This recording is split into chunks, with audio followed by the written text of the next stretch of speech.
Hello மக்களே, welcome back to our channel. Bigg Boss season 9 இன்னைக்கான promo 3 release ஆயிடுச்சு மக்களே. சபரியை போட்டு பொலன்னு பொலந்து எடுக்கிறாங்க நம்ம சாண்ட்ரா அவர்களும் பிரஜன் அவர்களும். இதுக்கு முக்கியமான காரணம் என்னன்னு பாத்தீங்கன்னா, செகண்ட் ப்ரோமோல பாத்தீங்களா, அதாவது நம்ம கமருதீன், விஜய் பார்வதி, விக்கல் சுக்ரம் இவங்க 3 பேருக்குள்ள நடந்த அந்த சண்டை தான். விஜய் பார்வதி தேவையில்லாம நிறைய வார்த்தைகள் விட்டாங்க விக்கல் சுக்ரம. அதாவது விக்கல் சுக்ரம் வந்து வக்ரம் விக்ரம் அப்படின்னு சொல்லிட்டு ஒரு மாதிரி ப்ரொஜெக்ஷன் எடுத்துட்டு வந்தாங்க. அதுக்கப்புறமேட்டு தூண் துப்பு அந்த பக்கம் போய் நக்கு அப்படின்ட்டுலாம் வந்து தேவையில்லாத வார்த்தைலாம் வந்து யூஸ் பண்ணாங்க.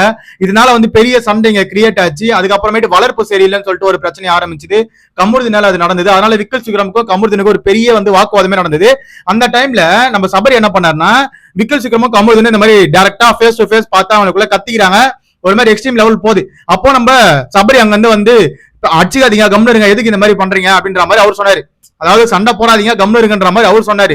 உடனே நம்ம பிரச்சனை அவர்கள் இருந்து இவ்வளவு நேரம் வந்து கேட்டியா, இவ்வளவு நேரம் இங்க இவ்வளவு பிரச்சனை போயிட்டு இருக்கு, அந்த பொண்ணு அவ்வளவு தூரம் கேள்வி மேல கேள்வி கேட்டுது, அவன் அவ்வளவு அசிங்கப்படுத்துறாங்க, அப்பெல்லாம் வந்து கேட்காம இப்போ விக்கல் சுக்ரம் வந்து வாய்ஸ் ஓவர் பண்ணும்போது அந்த டைம்ல வந்து அவனை மேடம் லாக் பண்ணி கூட்டணும் படியே, அது எந்த வகையில நியாயம் அப்படின்ற மாதிரி நம்ம பிரச்சனை அவர்கள் வந்து அங்க போட்டு விளாசு சபரிய.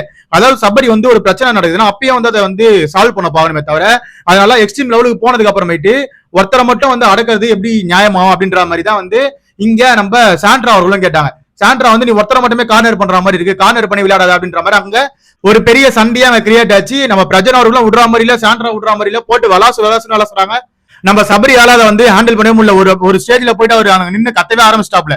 அதாவது கம்னு இருங்க எல்லாருமே, இந்த தப்புக்கு நான் தான் காரணம், நான் ஃபர்ஸ்டே போயிட்டு அட்ரஸ் பண்ணிடணும், நான் தான் பண்ணது தப்பு, எல்லாரும் நான் சாரி கேட்டுன்னு சொல்லிட்டு அங்க நின்று அவர் சொல்றாப்புல. மறுபடியும் கமருதீன் வந்து இந்த இடத்துல பேசிட்டு இருக்கான். மறுபடியும் அந்த கன்னி அவர்கள் டீம் கிட்ட பேசிட்டு இருக்கான். அந்த இடத்துல எல்லாருமே என்ன சொல்றாங்க, நீ பேசுறது தப்புன்றாங்க. மறுபடியும் அவங்களுக்குள்ள ஒரு காம்ப்ரமைஸ் நடக்குது. இந்த மாதிரி தான் இந்த ப்ரோமோ போச்சு. ஓகேவா? இதுல இருந்து உங்களுக்கு ஒரு விஷயம் நல்லா புரியுதா? ஃபர்ஸ்ட் ப்ரோமோல காமிச்சாங்க பாத்தீங்களா, அந்த ராஜாங்கம் டாஸ்க், அந்த டாஸ்கே எனக்கு ஒண்ணுமே பண்ணல, டாஸ்கே வந்து இங்க நடக்கலன்ற மாதிரி தான் எனக்கு தோணுது. ஏன்னா இவ்வளவு நேரமா வந்து பிக் பாஸ் என்ன பண்றாருன்னா, எல்லாரையும் வந்து சூப்பர் டீலக்ஸ் ரூம்ல அடைச்சு வச்சிருக்காரு தவிர யாரையும் ஒண்ணு வெளியே விடல, எவனும் ஒன்னும் சாப்பிடல, எதுவுமே பண்ணல. இதுக்கப்புறமேட்டு தான் டாஸ்க் ஆரம்பிக்கிறதுக்கு நைட் ஆயிடும்னு நினைக்கிறேன். நைட் ஆனதுக்கு அப்புறமேட்டு அந்த ஒரே ஒரு டாஸ்க் மட்டும் கொடுத்துருக்காருன்னு நினைக்கிறேன். இந்த ராஜாங்கத்திலேயே ஒரே ஒரு போட்டி மட்டும் வச்சிருக்காப்ல. அதாவது கானா வினோத் தலைமையில வந்து இருக்கிற டீம் வந்து அந்த மாதிரி வாய்ஸ்லயே வந்து மாடுலேஷன் கொடுத்து அந்த பேப்பர்ல என்ன இதுவாக கண்டுபிடிக்கணும். அதே மாதிரி நம்ம திவாகர் அவர்கள் வந்து ஆக்டிங் பண்ணி கண்டுபிடிக்கணும் திவாகர் டீம்ல. இததான் ஒரு டாஸ்கா வச்சிருக்காங்கன்னு நினைக்கிறேன். அதனால தான் வந்து இதெல்லாம் எடுத்து ஒரு ப்ரோமோ கண்டென்ட்டா போட்டுட்டு இருக்காங்க. நம்மளுக்கு புரியல மக்களே, இன்னைக்கும் ஒண்ணும் இல்ல, ஷோ அவ்வளவுதான், படுத்தே விட்டதை என்ற மாதிரி தான் இருக்கும். ஏன்னு வச்சுக்கலாம், ஒரு 5-6 மணி நேரமா இவங்க வந்து அந்த சூப்பர் டீலக்ஸ் ரூம்ல தான் உட்காந்து இருக்காங்க, கதை வச்சுன்னு இருக்காங்க. வேற ஒண்ணும் நீ வீட்டுல நடக்கல. லைவ் பார்த்த எல்லாருக்குமே தெரியும், ரொம்ப போரா தான் இருந்தது.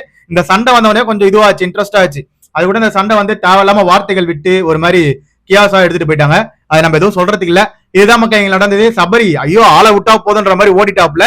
இந்த சண்டையை பத்தின கருத்துக்களை கீழே கமெண்ட் செக்ஷன்ல கமெண்ட் பண்ணுங்க. அதை பார்த்து நான் தெரிஞ்சுட்டு நம்ம சேனலை சப்ஸ்கிரைப் பண்ணி கூட இருக்க பெல்லைக்கனை தட்டி விடுவாங்க. அப்பதான் நம்ம போற வீடியோலாம் உடனே வந்து சேரும். Love you, bye, take care.